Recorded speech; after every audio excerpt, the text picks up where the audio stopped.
What's up, guys? Cable here to do my review for episode 4 of Pokemon The Origins, and this is the last episode of the Pokemon special. And in this episode, Red makes it past Victory Road, where he has the right, now that he has all 8 badges, to face the Elite Four, which is Lorelei,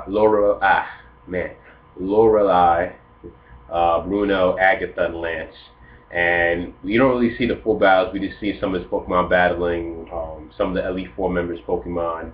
And afterwards he defeats Lance finally using Lapras, Ice Beam, of course, on that Dragonite. And Lance, he couldn't believe it. He was like, "Oh my goodness, my Dragon Pokemon, they lost." He says the same things that he said in the games, and he tells him that he has to be one more trainer in order to become the Pokemon League champion, and which is Green, because Green has always been one step ahead of Red. If you guys remember in the games, when every time you go to a gym leader, and go to a gym and you go to the statue, you would see that Green was already there. He already defeated that gym. And Green talks to Red and he says, "I'm the Pokemon League champion. I'm the most powerful trainer in the world," and he's bragging about it. And then they go to their final battle, Red versus Green. And I have to say, Red's team was actually interesting. He has Charizard, Jolteon, Persian, Scyther, Lapras, and Dodrio. Pretty interesting lineup of Pokemon, to say the least. I never thought to use Scyther, but hey, it's an interesting team. I would think maybe he would use like a Gengar or something, because I know he had a Haunter. But still, overall, it's a interesting team lineup. And of course, Green had the same team they had in the games, and his team was mixed with different types, so that he would have the great advantage against any trainer. And I kind of was disappointed, because I kind of wanted to see the full battle between Red versus Green, because these are just two rivals that we've seen throughout the special, and you figured, oh, we're going to see the full battle, but we don't. We really skip most of the fight, where we get to the final fight between Red's Charizard versus Green's Blastoise. But it's still, I guess I understand, maybe because they wouldn't want to make this too long, but I still would have liked to see the full battle. So pretty much it's the final battle, and Charizard goes in with a Mega Punch, and this was one of the best parts, in my opinion, of the fights.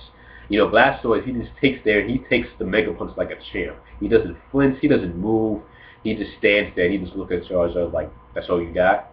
It did nothing to him. Like, he just stood there while he was just getting punched. He didn't care. It did nothing to him.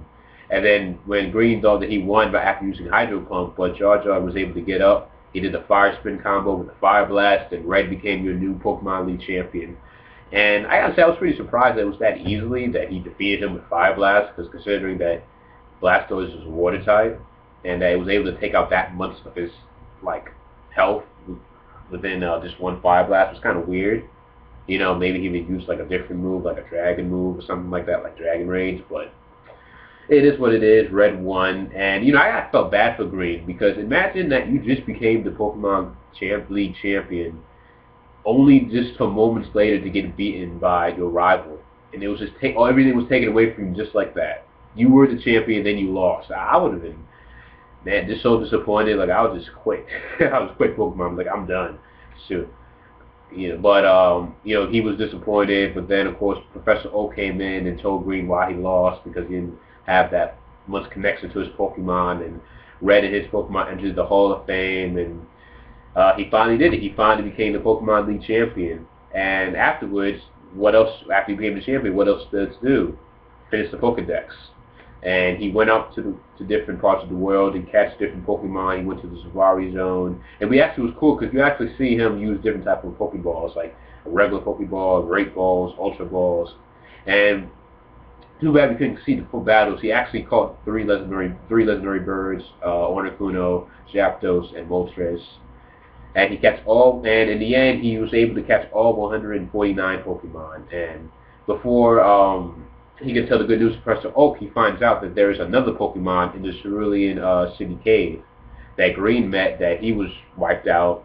He was pretty injured, and we find out that this Pokemon is indeed Mewtwo.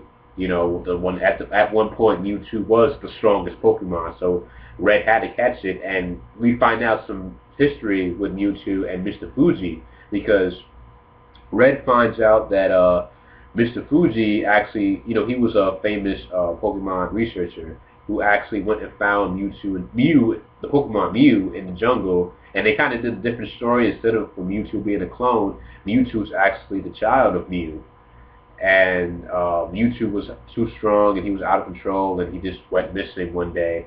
And many people thought Mr. Fuji was crazy to think that there'd be another new species and that he wanted to artificially make Pokemon stronger.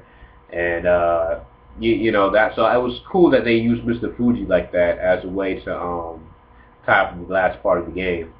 And Red decides to go out and catch Mewtwo, to catch the last Pokemon that he needs to complete the Pokedex. And by doing so, he goes to this battle with Mewtwo, and Mewtwo's ridiculously strong, using Psychic, and it has the same moveset, which I like too, and which was Psychic, Recover, Swift, and I believe Safeguard he had. And he was just destroying Pokemon. I mean, he even defeated Articuno with no problem because he kept using Recover. And when he uses Red uses his Charizard at the end, it still isn't enough. But however, the two stones that he was given by Mr. Fuji activate, and thus we see the Mega Evolution of Charizard. But it's not the one we saw in previous past. No, this is Mega Charizard X, the Fire Dragon type that we've all wanted. And I gotta say, he looks badass. Like, I mean, the horns on his shoulders, how he's black and blue, and he's spewing up blue flames. He just looks awesome. He is the ideal dragon type that we've all wanted to see out of Charizard. And they did a good job with his design. And it does make sense of how the game would end with this, because they have to promote the new Pokemon X and Y video games and the anime series that's coming out. So it makes sense today would involve Mega Evolution at the end of this. And we get the final battle between him and Mewtwo. And Mewtwo was strong, man. Level 70, shoot, he was hard to capture. He was hard to capture. I remember. He had to do everything. The guy paralyze him, freeze him, make him go to sleep, do whatever you could to capture him. And so after, during the battle, he hits him with one last Mega Punch. Boom, knocks him out. And Red finally catches Mewtwo, and he finally finishes the Pokédex. Or so we think, because what happens at the end is Red is like, oh, wait a minute, Mewtwo is the child of Mew. I gotta go catch Mew, and then he decides I gotta go off my journey to catch Mew to get the 151 Pokemon to finish the Pokédex for good. But that's how it ends, and I gotta say, I like how the way they ended with the whole thing with Mega Evolution. It makes sense to why they did that. And the only thing I have to say is I wish we would have saw the full battle between Red and Green, but other than that, I really enjoyed this Pokemon special. It's really good. A lot better than anything I've seen in the years with Pokemon. They need to do more of this. Like, if they ever do, they should do the next one based on Gold and Silver. Because the thing is, the Gold and Silver and connects with the story of Red and Blue. Years pass, you have a new trainer, and everything that goes on with the story with Team Rocket and everything, it connects. So I think they should do Gold and Silver game whenever they do Pokemon The Origins too. But this was a very good special. I enjoyed it a lot. I liked this episode. I liked the battle with him. Mega Charizard's X debut against Mewtwo. For a moment, I actually thought, oh, will Mewtwo Mega Evolve? But he didn't. And but still, this was a good special. I enjoyed all 4 episodes. If they ever do make this to an anime series, I would love it. I think people and fans would love it too. So let me know your thoughts down below, what you thought about this episode, and what you thought about the Pokemon Origins special overall. What was your likes, your dislikes, disappointments, the greatest moments, all that down below in the comment section. And they'll give you a thumbs up if you did enjoy it, and subscribe for more videos in the future that I do on my channel. And thanks for watching again. I'll see you guys later. Peace. Have a good day.